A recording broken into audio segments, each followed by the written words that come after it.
She buried the man she loved and spent 4 years learning how to live without him.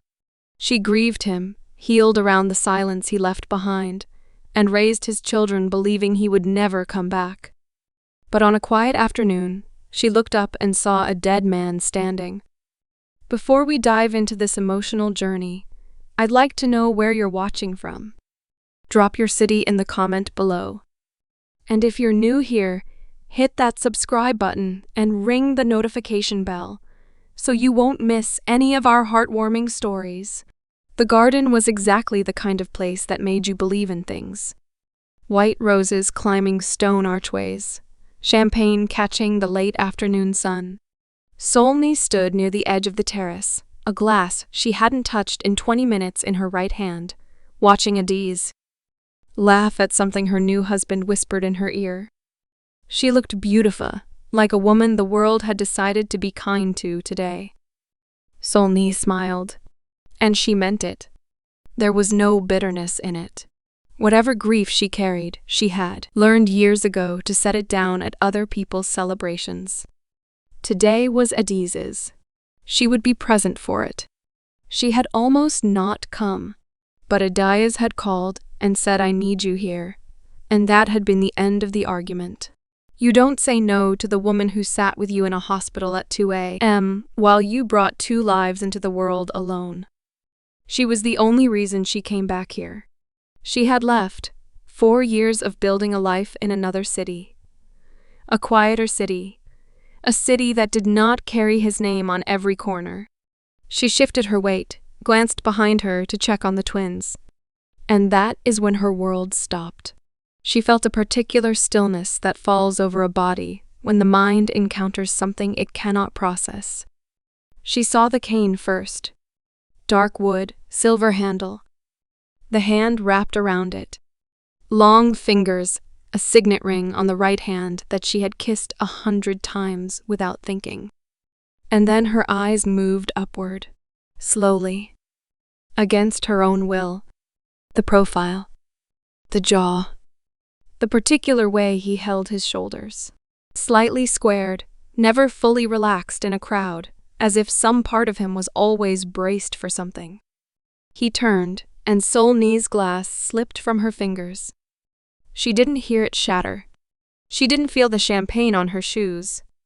She didn't register the small commotion around her. The gasps, the hand on her arm, someone saying her name. She only saw his face, and her body did something her mind had no language for. It was fear. The cold, electric, irrational fear of a woman who has just seen a dead man breathe. Her lungs forgot what they were for. Her hands, both of them now empty, began to tremble, not from sadness, from the violent confusion of a mind that had buried someone, that had stood over the idea of him, and wept, and accepted, and moved forward, and was now being told by her own eyes that the burial was wrong. Dead men don't stand in gardens. Dead men don't turn their heads and look directly at you.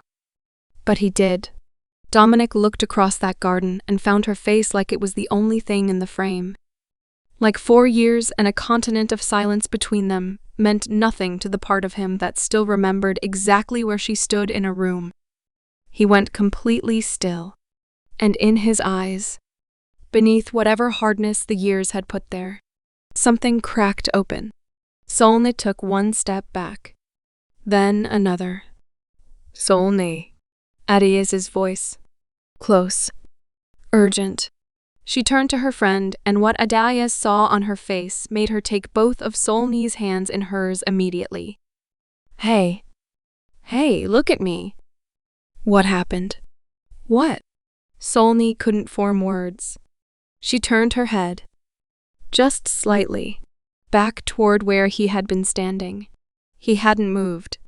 He was still watching her, still holding his cane, still wearing the face that 4 years ago she had kissed for the last time in a hospital corridor before they told her to wait, that he was going into surgery, that everything would be fine. Across the garden, Dominic had begun to move towards a private sitting room inside the estate. She didn't plan to follow him. She didn't plan anything. Her body simply moved. Through the glass doors, across the marble floor, past a waiter who said something she didn't hear. Until she was inside, standing in a room with a man who had been dead for 4 years. He turned to face her. Up close, he was different. The softness around his eyes, the particular tenderness she had loved most about his face, was gone, replaced by something that had been carved by years she hadn't witnessed. He was thinner, harder. The cane wasn't an accessory. He leaned into it with the practiced weight of someone who had fought long and difficult for even this much mobility. She looked at his leg and something new moved through her. Her eyes filled, but his expression didn't. "I didn't think I'd see you again," he said. His voice was the same. Low, even careful. It was unbearable. "Dominic, you look well," he said. And the way he said it was not a compliment. It was a door closing. 4 years clearly agreed with you. She blinked. What does that mean? It means exactly what it sounds like. Dominic, why are you not? She stopped, then started again. You told your mother to lie to me just to get rid of me? She almost screamed as her tears finally escaped. The silence that followed was absolute. He stared at her. Something moved behind his eyes, more like the moment before an earthquake, when the ground hasn't moved but every animal has already started running. What did you just say? She came to my apartment and told me you didn't survive the surgery. She had paperwork, Dominic, a death notice. She said the cremation had already happened, that it was your wish, that the service was family only. Solney's voice was fracturing now, not from sadness, but from the violence of saying it out loud for the first time. I went to the estate and was turned away multiple times. I stood there, screamed, pleaded, I just want to see you one last time, and security told me to leave. Something moved across his face. Something devastating. She told me you left, he said. Very quietly. She said you came once, saw the prognosis, and disappeared. She showed me a message. From your number. Solney went, I never sent a message. I called you multiple times, Dominic. Multiple times. Your line was disconnected. I couldn't accept you were. I thought you didn't want me anymore. They looked at each other. The same understanding arriving in both of them at the same moment, from opposite directions. She built the lie in both directions. She made each of them the proof that the other had given up. The silence that followed was the loudest thing either of them had ever heard. Cold. Adise opened it without waiting. She looked between them once. Then she looked at Dominic, and her face was calm in the precise way that people who have been waiting a long time to say something are calm. She was also shocked, but not as much as her best friend, because she had always known that something was not right with the whole thing. But she needed to allow her friend to grieve, so she couldn't press further. Now, it's all out. There's something you need to know, she said. And you need to hear it before you say another word to each other. She stepped aside. Through the open door, from somewhere down the corridor, came the sound of small feet. Running. And then 2 voices. Bright, overlapping, slightly arguing about something that mattered very much to them and not at all to anyone else. Nia appeared first. 4 years old in a yellow dress that was already grass-stained at the hem. She stopped when she saw her mother, and then she looked at the man with the cane, and she looked at him with her father's eyes. Calm, direct, missing nothing. Eli came in behind her, leaned immediately against Solney's side without fully looking up. Still. Quiet. That particular quality of stillness that Solna had spent 4 years recognizing and being unable to breathe around. Dominic looked at them. He looked at Nia's eyes. He looked at the way Eli stood. And the cane nearly gave way. Solney. His voice had changed. Stripped of everything. Just her name. Are they? She didn't look away from him. Yes, she said. Soft. Final. They are. Dominic's breath left him like something had reached inside his chest and pulled. He looked at his children. His children. Nia and Eli, 4 years old and had spent 4 years being fatherless, and would never know how that happened to him. 4 years. He had missed 4 years. He had not been in the room. He had not held them as newborns. He had not heard their first words, had not seen their first steps, had not known they existed. The grief that moved through him in that moment was not the kind he had language for. It was the kind that doesn't make a sound. At the main reception hall, Elaine stands near the bar, composed, champagne in hand. Elaine Ashford did not panic when she saw them coming. She had not survived 62 years in the circles she moved in by panicking. She saw them coming. Dominic first, then Solness slightly behind him, then Adiz with a face that told her everything she needed to know. And she set her champagne glass down with the careful precision of a woman who intended to control this moment. Dominic, she said when they were close enough. Her voice was warm and controlled. What a lovely coincidence that. Don't. One word. Quiet. The temperature in the room dropped. Elaine looked at her son. She had not seen that look on his face before. Not during the accident. Not during rehabilitation. Not during any of the years she had spent believing she had saved him. You told her I was dead. Dominic, this is not the place. You told her I was dead, he said again. Not louder. More precise. You showed her fabricated paperwork. You had her turned away from our gate. You intercepted her phone calls. You sent a message from her number to my phone that she never wrote. Elaine said nothing. That was its own answer. Tell me I'm wrong, Dominic said. Look at me and tell me one part of that is wrong. A long pause. I did what was necessary, Elaine said finally, and her voice was steady, not remorseful, not ashamed. Steady. You were in the worst moment of your life. Your prognosis was uncertain. You needed to rebuild without the weight of a woman who would have stayed out of guilt and eventually destroyed you both. I made a decision. I protected you. You protected me, Dominic repeated. Something in his voice made Adiz take a step back.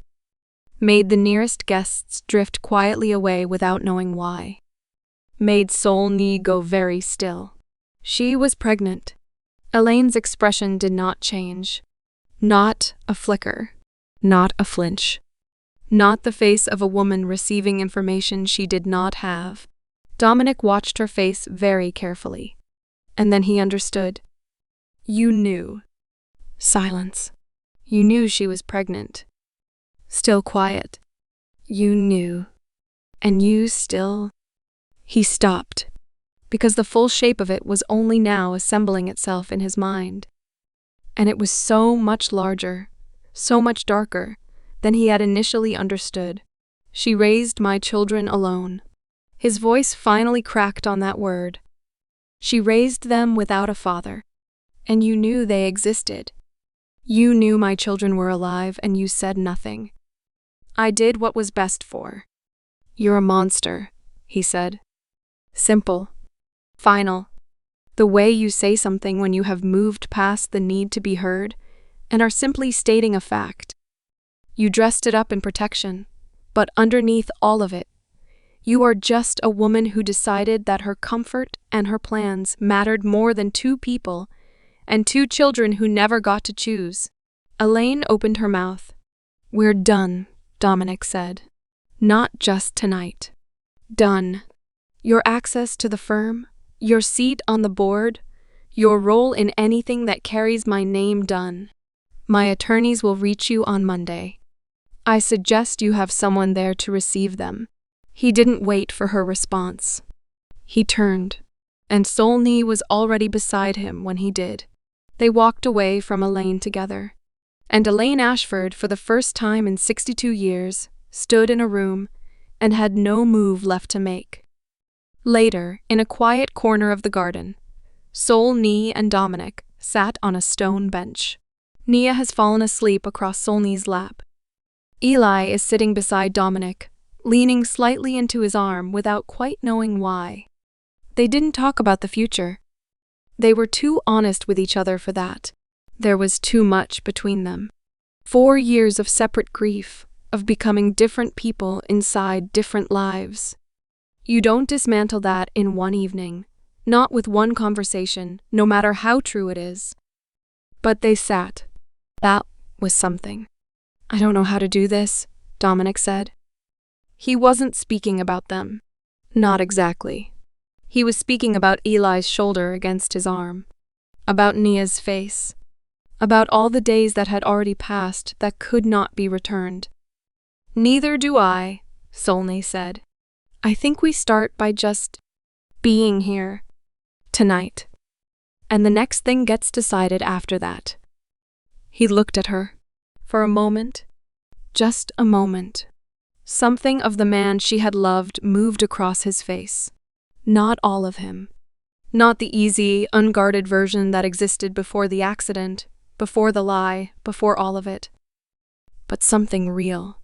Something that had survived Elaine's cruelty and 4 years of being sealed off and the long, slow labor of becoming someone who didn't need anyone. It was still there. Damaged, changed, older. But there. And that for tonight was enough. Later, after Adiz had found them and hugged Solna for a long time without saying anything, after Eli had fallen asleep too, and Dominic had carried him inside without being asked, after the party had wound down into quiet conversations and clinking glasses, Solney sat alone for a few minutes. She took out her phone and opened the folder she had backed up in 3 separate places. The one that contained a 38-second voicemail. His voice, recorded the morning before the accident, calling to say he'd be late for dinner, that he loved her, that she should order the good wine without him. She had listened to it so many times she could recite it word for word. She pressed delete, and then she deleted the backup, and then the other one. Because from somewhere down the hall she could hear Dominic's voice. Low and careful and completely real. Reading a story to a daughter he had only just met, who had fallen back asleep and would not remember this night, but who would have mornings. Who would have breakfasts and school runs and arguments about bedtime and all the ordinary days that Elaine had tried to steal. They would not let her have the ending too.